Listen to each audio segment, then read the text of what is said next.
Saudara-saudariku terkasih, salam berkah hari baru.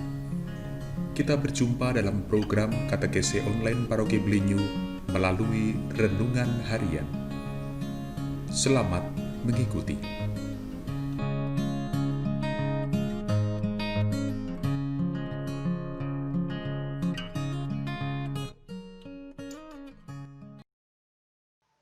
Pewartaan Sabda Tuhan dikutip dari Injil Lukas pasal 1 ayat 39 sampai 45.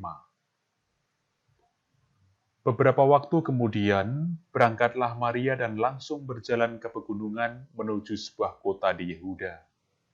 Di situ ia masuk ke rumah Zakaria dan memberi salam kepada Elisabet.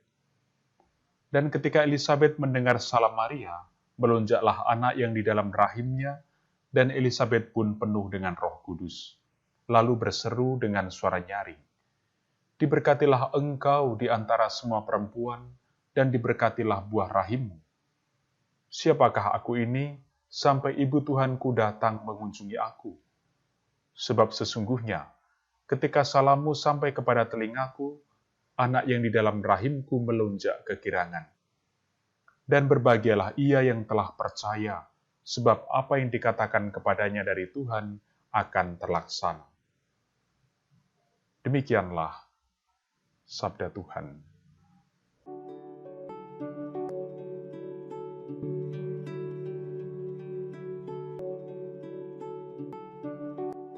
Saudara-saudariku yang dicintai Tuhan, melalui kisah perjumpaan Maria dan Elisabet dalam teks Injil hari ini, penulis Injil mau menunjukkan setidaknya 3 hal penting.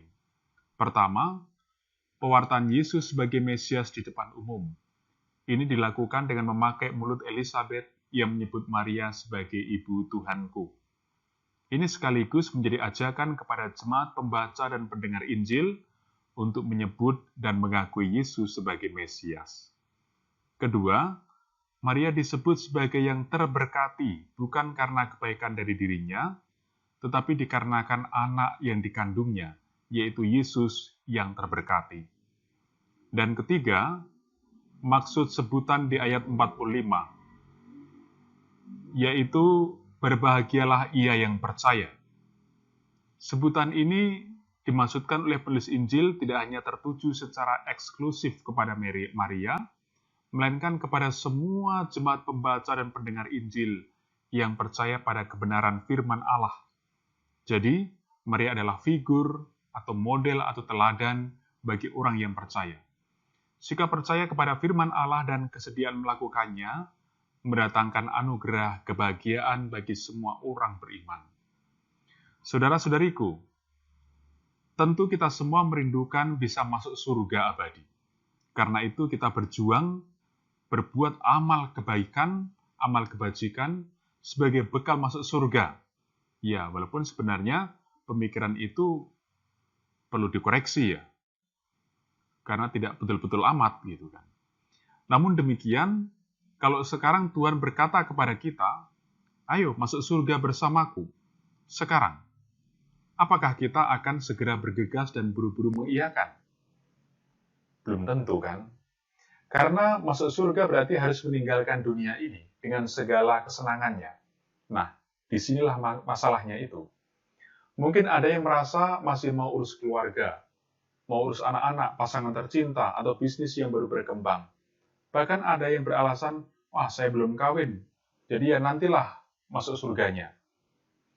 Saya yakin ketika Tuhan mendengar itu, Dia tidak akan marah. Tuhan paham bahwa kita butuh semuanya itu, sekalipun sebenarnya kita juga selalu berjanji dan berniat untuk hanya mau mempercayai dan melaksanakan firman dan kehendak Tuhan. Kebahagiaan duniawi diciptakan oleh Tuhan dengan maksud supaya kita bisa mencicipi rasa kebahagiaan abadi di surga. Hanya anehnya, ternyata ada juga orang yang sukanya hanya mencicip, hidup dengan tujuan sekedar untuk kesenangan duniawi. Padahal, Tuhan ingin kita masuk kebahagiaan kekal. Bunda Maria memberi contoh menikmati kebahagiaan duniawi, tetapi tidak lupa dengan kebahagiaan kekal di surga. Sederhananya begini, kita menikmati kebahagiaan duniawi, tetapi kita juga ingat atau kita nggak lupa bahwa ada banyak orang ternyata juga membutuhkan kebahagiaan duniawi seperti kita.